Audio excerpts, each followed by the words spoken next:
everyone, it's me Martina, your Stranton Smart Specialist, and you're watching Be Spotlight, a place where we inspire you to be in business for yourself. It's Friday as usual, and it's our request time. And today I'm very excited because I received a very interesting email from Mike, and Mike says, "Hello Martina, thank you for all the videos that you've been posting. They've really inspired me. But I'm from Nigeria where there is so much politics that affects business. So my question is, how can a business thrive in a place where politics affect business owners?"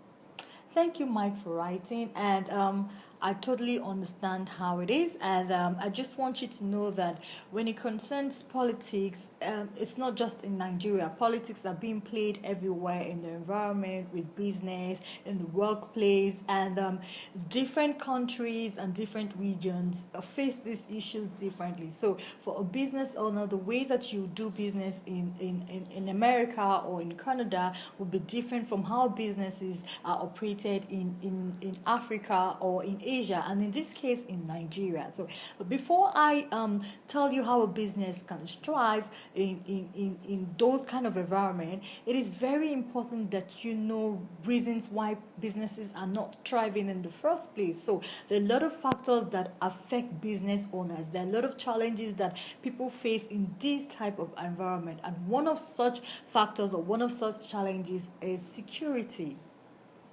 So security is a very big issue, and it's something that affects people in Nigeria. So when I say security, I'm not just talking about your safety. We're looking at financial security, we're looking at security in business, we're looking at your intellectual property security. So security as a whole is becoming it's a big challenge for business owners. And the role that the government could play in security would be to beef up securities for people to be able to do business very well, for locals and for would-be investors.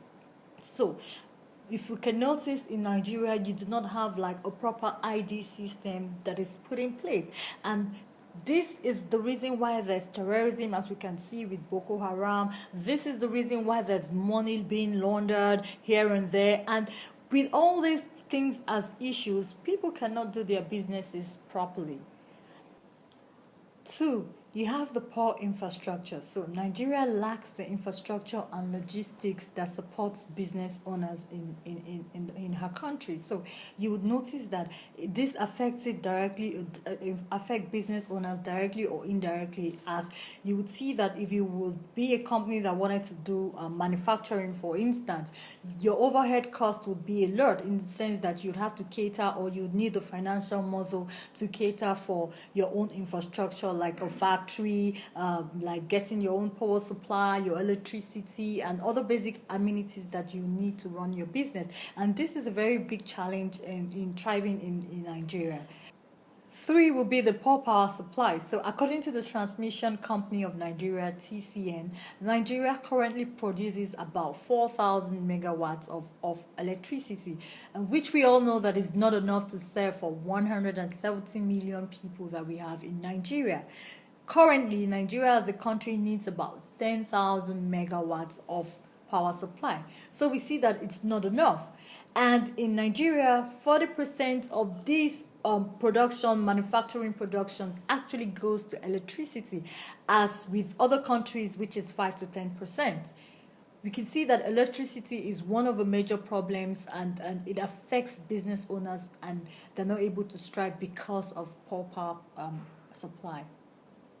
Fourthly will be the inadequate access to funds, and this is a big one. So a lot of business owners don't have access to funds.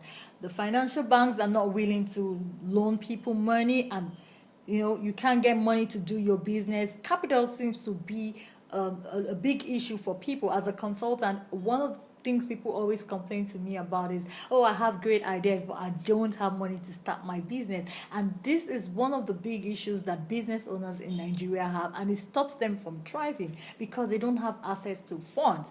And one of the reasons that banks don't want to give monies to people or don't want to loan monies is because there's no proper ID put in place, which is the security I spoke about as the major issue. So until that is put in place, people don't get access to funds easily. And then secondly, with regards to access of funds, most people don't present their cases well to these banks, so they don't have a well proper detailed business plan and all those kind of things. So people can't get funds in Nigeria because of this issue. 5, we have a lack of government support and inconsistency in the government policies. So the government is not willing to support people to do their business, and they're inconsistent with their business supplies. So when it comes to licensing, with the tax, with permits, it's so difficult. Today they bring up one laws, people can't get the NAFDAC registration, it takes like forever. All of these things affect the business owner in doing the business effectively. So when these things are not put in place, people can't do their business effectively. You also have issues with transportation. So transportation is also a big issue. People can't move their businesses from one place to another. People like companies like Konga and Juma, these are online companies that do their business and also have logistics problems. So you have transporting your business from one place to another as a big issue. So the roads are not good and you don't have enough cars. And so all of these transportation issues are actually challenges that can actually make or mar a business owner. Okay, so now you know the challenges that people face as to why they cannot strive as a business in Nigeria.